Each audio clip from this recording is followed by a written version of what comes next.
More news. Al-Aqsa news. From Al-Aqsa to all. The Israel guy, Justin Hilton, unsure about the two-state solution. Here's a clip. Defense missions to, say, take out Hamas rocket posts in Gaza or to take out terrorists in Jenin. This is all in self-defense. They're not escalating any violence. So there are not two sides here. One side needs to de-escalate this violence. And also about the two-state solution. I'm not sure whether this is ignorance or I think he knows what he is talking about. I think he knows that a two-state solution will never, ever work here in Israel. It is absolutely suicidal.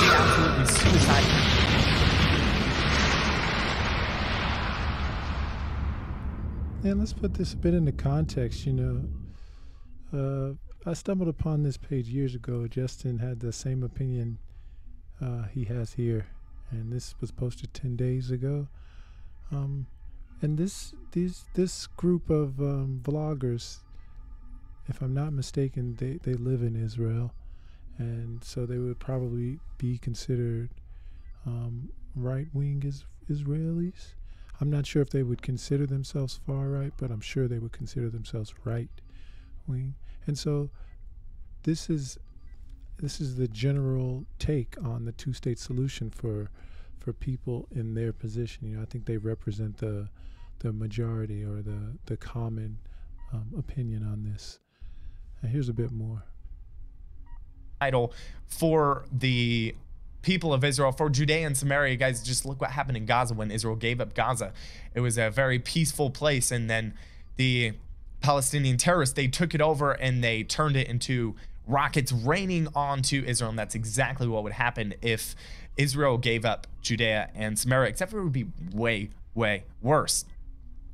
I think maybe the most maddening part of this, he knows that they're not two sides any violence. They're not out Hamas. This one side needs, whether this is ignorance, this violence, and also about the two-state solution.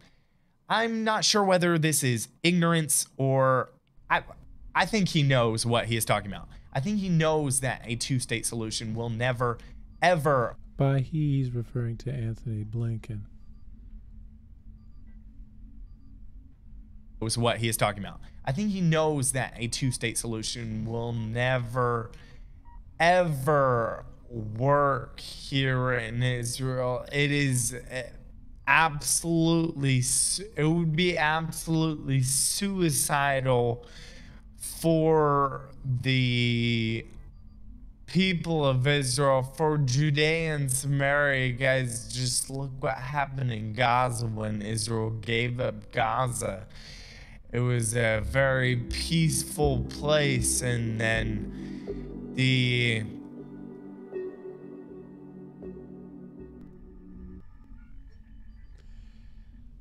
Well, there are a few people who might disagree with the idea that a two-state solution, particularly a few governments, one being Palestine, the other being the United States. And I'm not sure about whether or not it's the official position of Israel, but I would doubt that it is. So the United States and Palestine, for example, the Palestinian president says to seek UN resolution to protect two-state solution. Palestinian President Mahmoud Abbas said Sunday Palestine will seek a UN Security Council resolution to protect the two-state solution. Addressing a conference hosted by the Arab League in the Egyptian capital Cairo and providing support to the city of Jerusalem, Abbas called on Israel to abide UN resolutions and signed agreements with the Palestinians. We will go to the United Nations and its different agencies, including the Security Council, to counter the Israeli practices that violated all of red lines, Abbas said. We'll demand the issuance of a resolution for protecting the two-state solution by granting Palestine full UN membership and halting Israel's unilateral actions, atop of which is the settlement building. He added, We will call for abidance by the signed agreements and UN resolutions, and for holding an international peace conference, he added. The Palestinian leader went on to call for Arab and Islamic support to the Palestinians in the city of Jerusalem. Supporting Jerusalem and strengthening the steadfastness of those staying there and in its environs is a religious duty and a humanitarian and national imperative, he added. Sunday's conference was endorsed by the last Arab Summit, which was hosted by Algeria in November. Egyptian President Abdel Fattah al-Sisi and Jordanian King Abdullah II are taking part in the meeting along with representatives of international and UN agencies. Jerusalem remains at the heart of the Israel-Palestine conflict, with Palestinians hoping that East Jerusalem, now occupied by Israel, might eventually serve as the capital of Palestine.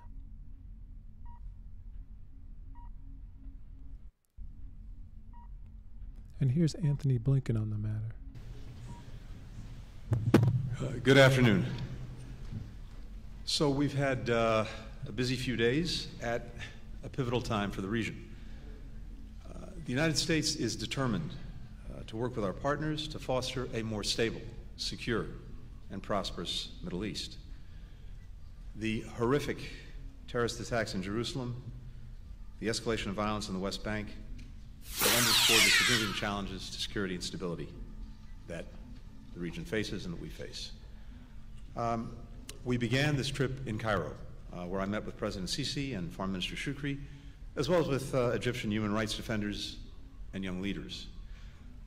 Among a wide range of issues in my meetings with the government, we discussed the role Egypt and other neighbors can play in helping Israel and the Palestinians de-escalate, reduce tensions, and lay the foundation for a more peaceful path. Upon arriving in Israel, I expressed my condolences and those of the American people to Israel and to the families of the 7 civilians who were killed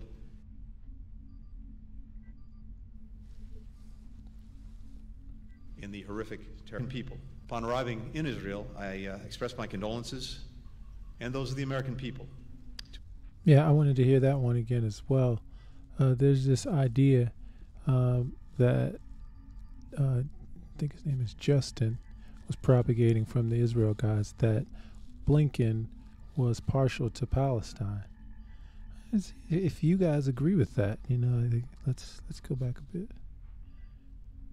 Palestine, and sadly 7 were killed in this attack. May the memory of your Yaakov. Many more were wounded. Most mentioned the fact that they're completely different, that it was the authority that they've both sustained, Palestinians and Israelis that have both been killed. He quite frankly, outrageous. And then later on, he held several press conferences. The last one, our most heartfelt condolences, knowing that we can never know the depth of your loss. May the memory of your loved ones after Yaki said attack, praying terrorist open terror attack on Friday. Antony Blinken had. So, for the past few days, the U.S. Secretary of State, Antony Blinken, has been in Israel. When he first arrived, I believe it was January 28th. When he came in, he met with the Prime Minister, Benjamin Netanyahu.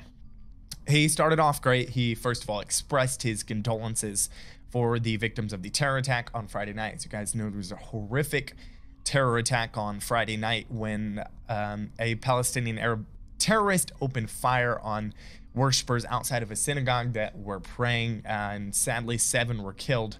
Condolences condemned the attack. He said, quote, 7 people were killed in Friday's terrorist attack in Neve Yaakov. Many more were wounded. Most were leaving a synagogue after prayer. To the families of the victims, we express our most heartfelt condolences, knowing that we can never know the depth of your loss.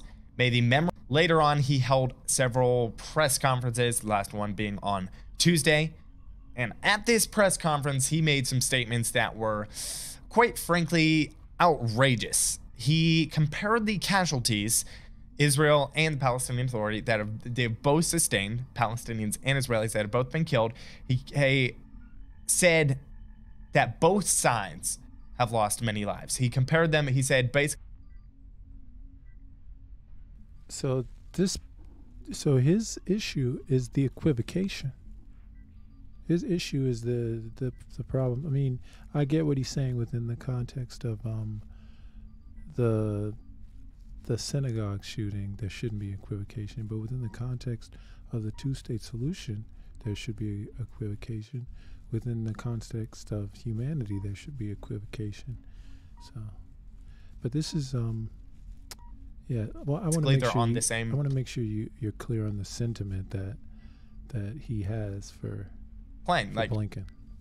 Israelis have died, Palestinians have died. He didn't mention the fact that they're completely different, that it was 7 innocent Israelis who were killed and then terrorists that were being taken out by the IDF. Yeah, that's how he equivocates it. Or that's the reason why he doesn't equivocate it, is because there were 7 innocent people and then there were terrorists. He's basically joining what the mainstream media have been saying about this all along. Go watch the show from yesterday where Luke talked about the lies that the media was putting forth about this story. So basically, Antony Blinken, he's joining the bandwagon of blaming Israel, basically, and trying to compare the losses of the Palestinians and Israelis when there's absolutely no comparison at all. Well, let's see. Let's see if he's blaming Israel. To Israel and to the families of the 7 civilians who were killed in the horrific terrorist attack outside a synagogue in Neve Yaakov. In the wake of this and the subsequent attack on an Israeli father and son, I reaffirm to Israel and its people the United States' ironclad commitment to Israel's security. A rising tide of violence has resulted in the loss of many innocent lives on both sides.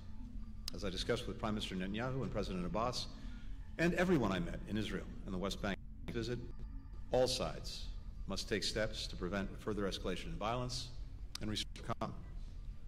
That's the only way that we can create conditions in which people's sense of security will start to improve and fear can start to recede.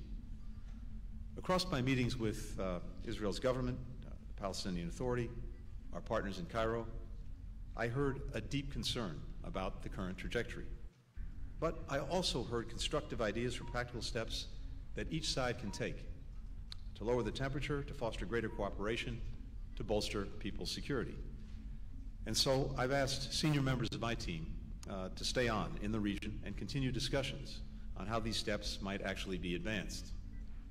These are the steps that the parties themselves must lead on. And we have no illusions that heightened tensions can be diffused overnight.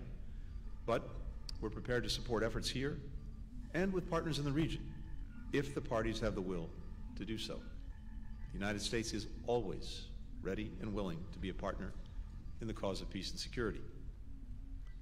On my return home and in the coming days, I'll also continue to engage with partners in the broader region who share our serious concerns about the escalating cycle of violence, and like us, want to support the parties in finding a way forward. So restoring calm is our immediate task, but over the longer term, we have to do more than just lower tensions.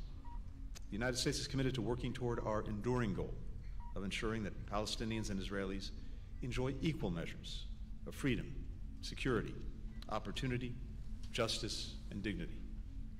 And it's President Biden's firm conviction that the only way to achieve that goal is through preserving and then realizing the vision of 2 states for 2 peoples. The United States will continue to oppose anything that puts that goal further from reach, including, but not limited to, settlement expansion, legalization of illegal outposts, move towards annexation of the West Bank, disruption to the historic status quo on Jerusalem's holy sites, demolitions and evictions, and incitement and acquiescence to violence. We will also support all efforts to move us closer to peace, expand a horizon of hope, advance equal rights and opportunities for Palestinians and Israelis. That includes building on the efforts that we've made over the past 2 years to improve the lives of the Palestinian people in concrete ways. We bolstered our assistance to the United Nations Relief and Works Agency for Palestinian refugees, UNRWA, including approximately $50 million in new funding that I announced today in Ramallah. So where's the talk of Israeli refugees, right? Yeah, I think the Israel guys are correct. You know that in saying that Blinken is equivocating with his words, but what about his actions? What about the U.S. Government's actions? Is there talk of Israeli refugees? Is that even a thing? Or even beyond that, the amount of support that Israel receives, does Palestine receive the same amount of support? Enabling the provision of essential services like food, vaccines, education, as well as vital aid for refugees. That brings U.S. total funding for Palestinians over the last 2 years to nearly $940 million. We're supporting quality health care through the East Jerusalem Hospital. And we're making real progress toward implementing an agreement to provide a 4G network in the Palestinian territory. Okay, so we do have a number, 940 million. These are facts, they're numbers. You can these are facts, these are facts, they're numbers. You can We have the evidence, no one can dispute the evidence. We heard the evidence, we saw the evidence. We'll take that into account and log that in our data and discuss maybe later how that compares to Israel foreign aid from the United States. We're also working to broaden and deepen the circle of peace between Israel and its neighbors, as we demonstrated earlier this month when U.S. officials joined representatives from Israel, Bahrain, Egypt, Morocco, the United Arab Emirates for the first meeting of the Negev Forum working groups. Again, this was the largest assemblage of officials from Arab countries in Israel since Madrid, going back many decades. On crucial issues like food and water security, clean energy, regional security, our efforts are creating collaboration that will improve the lives and livelihoods of people across the region and erode long-standing biases and distrust. Even as we're making real strides toward expanding peace with Israel's neighbors, we continue to work together to tackle shared threats. This morning, Minister of Defense Gallant and I discussed ways to deepen our cooperation to confront and counter the Iranian regime's destabilizing actions in the region and beyond. I also met with opposition leader Lapid, who shares the same commitment to counter Iran. Tehran's deepening ties with Moscow and the sophisticated weaponry that they're exchanging to enable one another's aggression are among the many reasons that we raise with Israel the importance of providing support for all of Ukraine's needs, humanitarian, economic, and security, as it defends its people against Russia's brutal war of aggression. We discussed a number of ways to advance the United States and Israel's shared security interests, just as I did yesterday in my meetings with the Prime Minister, with President Herzog, and with Foreign Minister Cohen. Across these discussions, I made clear that America's commitment to Israel's security is unwavering, just as it has been for nearly 75 years. Finally, the United States will continue to deepen our bonds here with partners outside of government. Today I had the opportunity to spend time with Palestinian and Palestinian-American civil society leaders, entrepreneurs, business owners in Darei Dibwan, who shared the vital work they're doing to improve the lives of their communities. And I started my day by hearing from a group of young Israeli leaders, Jews and Arabs, who are doing inspiring and critical work, from advancing LGBTQ rights and the rights of people with disabilities to building trust and ties between communities. These meetings were a reminder that the civil society in both of our countries plays an indispensable role in defending and strengthening the rights of people and principles at the heart of a free and open society, and helping people tackle some of their most pressing challenges. It's a reminder of how citizens are willing to continue to engage, to hold their leaders accountable, and to keep working to create the world that they and their communities want. They can count on the United States and a partner in all of those endeavors. With that, I'm happy to take some questions. We'll start with Tracy Wilkinson of the LA Times. Hi. Tracy. Thank you, Mr. Secretary. Thank you for taking this time, because I have had a couple of very busy days, we can all bear witness. You just mentioned the deep concern over the trajectory that you saw here. And in your meetings, both with Israeli officials and people and Palestinian officials and people, I wanted to dig a little deeper into that. Do you concur with, or at least understand, Israelis who fear that some of the actions of their new government threaten democracy here? And after meeting with Prime Minister Netanyahu, do you believe that he can and wants to preserve democracy? And on the Palestinian side, Palestinians are increasingly disillusioned with the two-state solution. Many have given up on it, convinced that Israel will never let it happen. See, this is exactly it. You know, this is the narrative that Palestinians are disillusioned with it. But we also get proof, and then I think the next thing that she says is that Israel will never let it happen as well. Palestinians are increasingly disillusioned with the two-state solution. Many have given up on it, convinced that Israel will never let it happen. Yet you continue to advocate it, as you just did a minute ago. After meeting with President Abbas, do you think he is the person to resolve the statehood issue, to diffuse the tensions, and to fight terrorism? In other words, do you have confidence in him and in the Palestinian Authority? Thank you. Thanks. Let me take the second part of the question first and then come to the first part. Look, as always, we're focused on the policies that governments, administrations pursue, not individual personalities.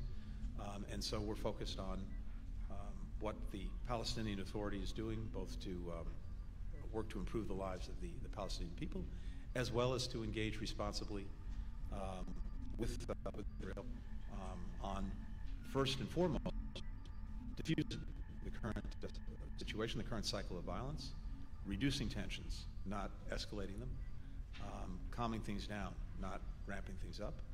That is the immediate focus. And heard both from Palestinians, including President Abbas, as well as from Israelis, some ideas for how we can move that forward, which is why I asked some of my colleagues to stay behind to support the efforts that are being made to calm things down. That's really the first order of business. And my hope is that if that succeeds, then we can look to both sides to take some positive steps to try to rebuild confidence, rebuild trust, and that in turn lays the foundation for, at some point, pursuing two states. But I think in this moment, the most immediate challenge is, as I said, diffusing the cycle of violence that has people here first and foremost, but around the region, deeply concerned. As I said, the President Biden remains committed to and convinced of the importance of a two-state solution, but one step at a time. We have to focus first on making sure that Israelis and Palestinians diffuse the current situation, and then start to build some positive steps into their relationship. With regard to the first part of the question, and I think you heard me address this yesterday, the relationship that we have with Israel is based fundamentally on shared interests and shared values, and it's been that way for 75 years. I spoke about some of those values yesterday. So there we are. I mean, this portion of it. You know, here's what we'll say. Mohammed, help me out with this one. Your inconsistencies are glaringly obvious. Your inconsistencies are glaringly obvious. Well, you just spoke of Palestine. Now listen to the way. It's a two-state solution, correct? Including, of course, respect for human rights, equal justice under the law, equal rights for all, the rule of law, free press, a robust civil society. And as I mentioned, I had an opportunity to engage with some representatives of civil society just today. And to be sure, Israel has a very robust civil society. And we've seen that in recent days. And again, I saw that today in my own meetings. With regard to the proposed reforms, there's clearly a very vibrant debate that's going on, a discussion that's going on in Israel. And these debates are a very healthy part of a vibrant democracy. In fact, they're unique to democracies. And as democracies, one of the things that we recognize is that building consensus on new proposals is the best way to make sure that not only are they embraced, but that they actually endure.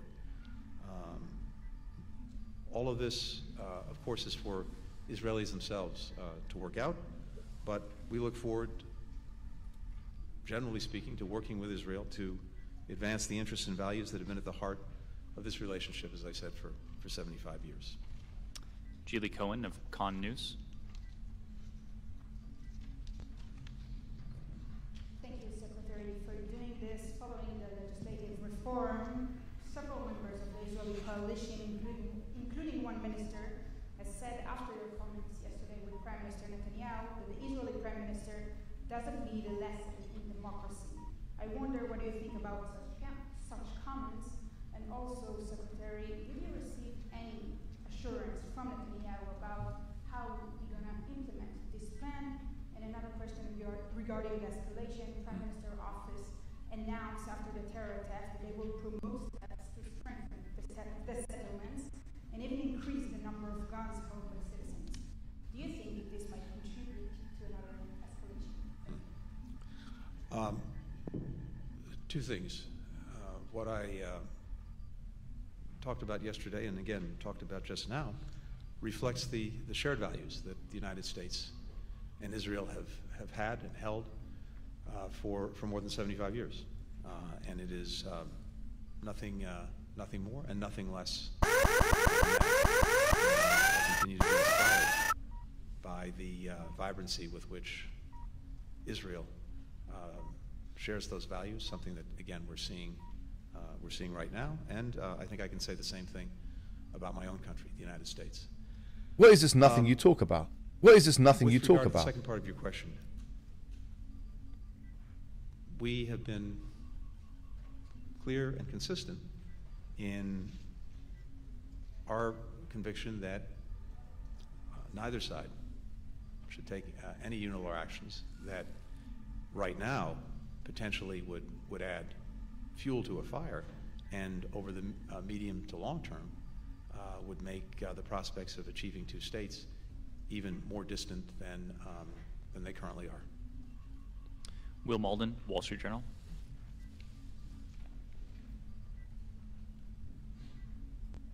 Thank you so much for doing this. I wanted to ask you your meetings with Prime Minister Netanyahu and Mr. Gallant, if any new issues of overlap came up in the issue of Iran, any new ideas for U.S. policy after the failure of the JCPOA talks to make headway, and did you express support to those two about their efforts to target Iran's hardware for delivering and making nuclear bombs or for cooperating with Russia militarily? Also, just wanted to ask you a Palestinian question. You think you made any headway here? You said you had some ideas that were there. Would you like to share any of those with the press and the American public? Thank you. On Iran, we have Israel and the United States. Watch this space. Your engagement by way of a like, share, and a subscribe will propel